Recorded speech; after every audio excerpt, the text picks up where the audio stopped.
Used to be when people talked about the end of the world, we locked them up, or laughed them off. Sometimes both. But we never took them seriously. Maybe we should have. But I'm getting ahead of myself. Better to start at the beginning, with the abduction of Desmond Miles, my son. This boy had no ambition, no direction, no plans for the future. What he did have was a heritage, one he chose to deny. It nearly cost him his life. He was captured and imprisoned. Those who took him believed he could help them find something. The apple. One of several artifacts we call pieces of Eden. Bits of ancient technology scattered across the globe. Some hidden, some found, all of them dangerous. Most are held by a single group, the same group that now had Desmond. You know them as Abstergo Industries. We know them as the Templars, as the enemy. We've been fighting them for thousands of years, even longer if you believe the stories of their origins. I do. After all, I've seen the truth. That's the beauty and the horror of the Animus. A device that allows us to enter and experience the lives of our ancestors. It holds the power to change everything, to show us history the way it really happened. Up until its creation, to the victor went the spoils, went the truth. We're trying to fix that, to free minds and bodies both. But there's only so much that we can do, and the Templars have the upper hand these days. But something larger than the Assassins and Templars is approaching, bigger than all of us. And if we can't find a way to stop it, these next few weeks will probably be our last. Everyone's last. In the end, it all comes down to him. To Desmond. Through the Animus, he discovered his heritage, explored the lives of his ancestors, and uncovered their secrets. When that was done, he trained. He used another ancestor to provide decades of experience in the span of a few days. It worked. We think. We hope. Soon, though, soon we'll know. That ominous date fast approaches, December 21st, 2012. None of us knows what it'll bring, only that this is where they want us to be, when it does. They've been guiding us in their own fractured, frustrating way. These voices from the first civilization, the ones who came before, a precursor race of immense power and uncertain motives. They're the ones who made the pieces of Eden. This is where they've led him, and through him, us.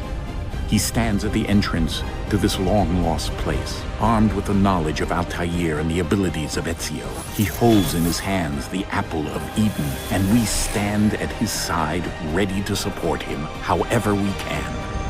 His name is Desmond Miles, and he has brought us to the end.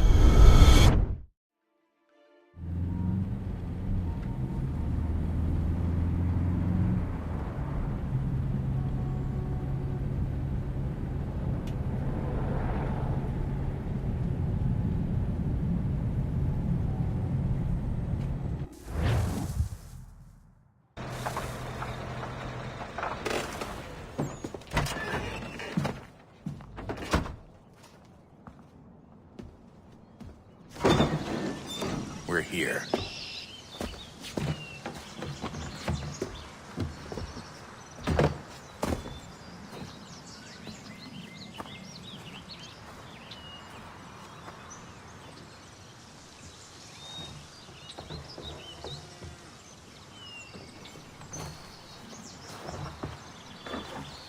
Let's go.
In another moment, down went Alice after it, never once considering how in the world she was to get out again.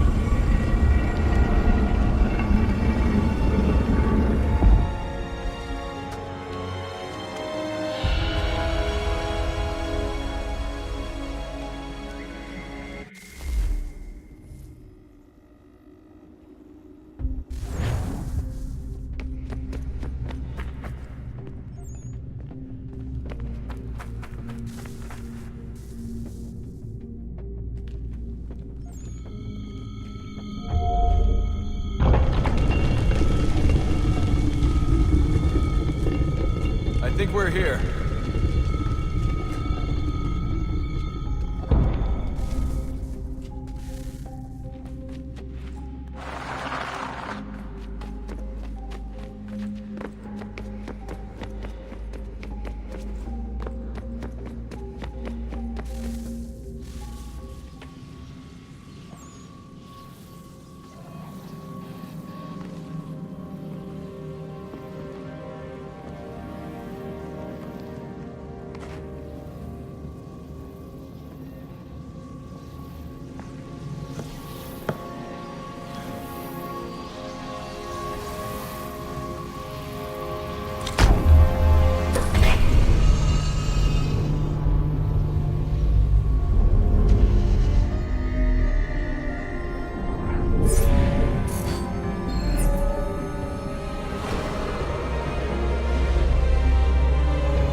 You must find the key.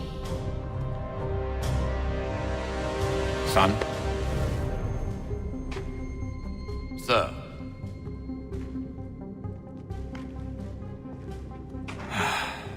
Here we go again. Desmond? Do you hear us? Yeah. What happened? The temple triggered a bleeding effect. You collapsed and entered into a fugue state. So naturally, you dropped me into the Animus instead of, I don't know, making sure I was okay? You weren't in any danger. Besides, the temple appeared to be communicating with you, and I didn't want to risk severing the connection. At least not until we knew what it wanted. Right. Of course. Son, No, it's fine. I get it.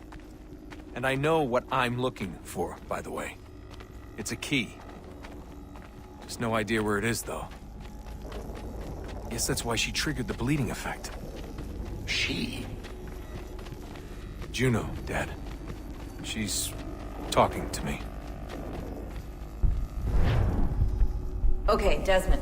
While you were, visiting Constantinople, we picked up a software update for the Animus. I'd like to run a couple of quick tests, make sure there aren't any major issues. All right. What do you need me to do? We'll start simple. Walk to the marker over there.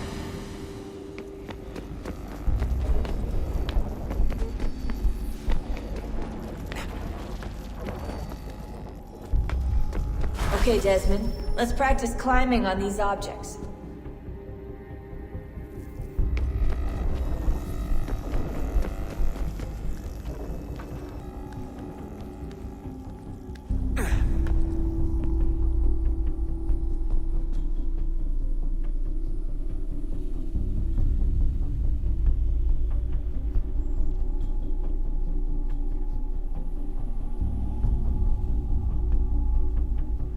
Run your way through this little obstacle course.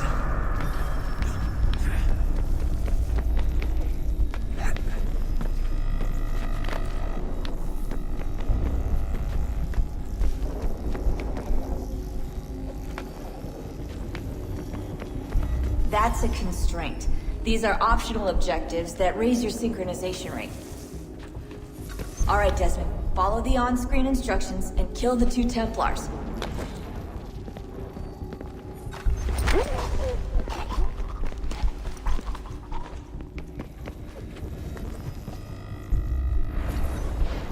All you have to do here is jump the gap.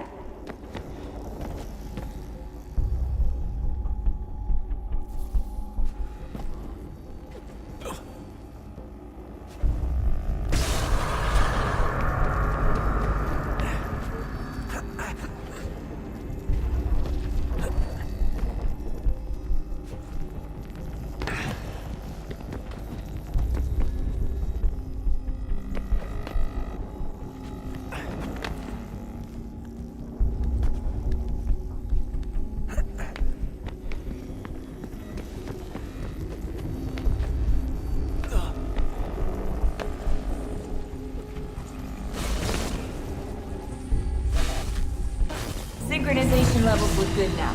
We should be able to build the world. Time to find out what the temple wants from you.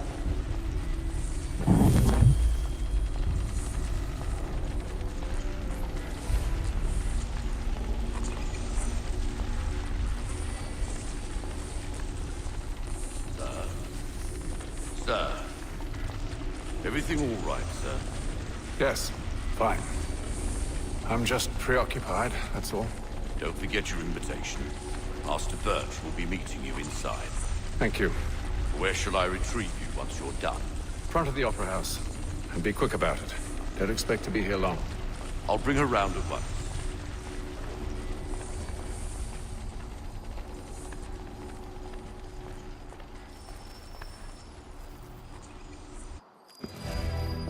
Invitation, please.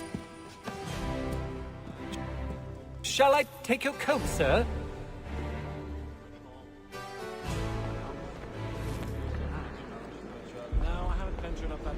Ladies and gentlemen, you are requested to kindly find your seats.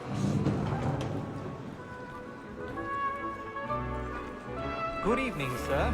This way, please.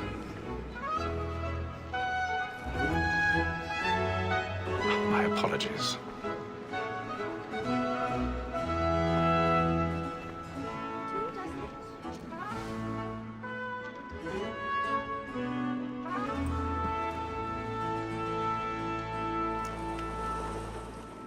Evening, Hatham.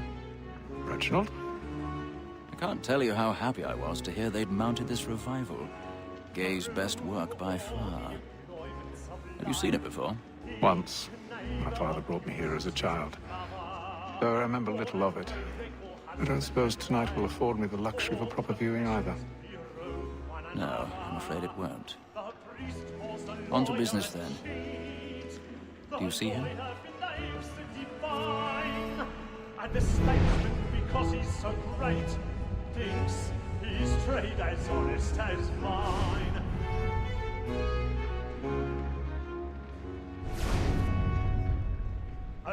He's seated in one of the boxes above. The stairs are watched. We'll need to find another way up. Double capacity, both against roads and for I already have. It is but fitting that we should protect and encourage since we live by them. Sir, Black Mole had sick word her trial comes on in the afternoon, and she hopes you will order matters so as to bring her off. 1,000 pardons. My apologies. They satisfy that I'll soften the evidence. Tom Gag, sir, is found guilty. A lazy dog. When I took him the time before, I told him what it would come to if he did not mend his hand. This is death without reprieve. I may venture to book it. For Tom Gag, £40. Let Betty Sly know I'll save her from the transportation. Or I can get more by her staying in. Betty hath brought more goods into our lot here than any tribe of the gang. And in truth, 'tis a pity to lose so good a customer. If none of the gang take her off, she may, in the common course of business, live at 12 months longer. I love to let women escape. A good sportsman always lets the partridges fly, because the breed of the game depends on it. Besides, here the law allows us no reward. There's nothing to be got by the death of women. except our wives. Without dispute, she is a fine woman. Because to her I was obliged for my education. And to say a bold word, she hath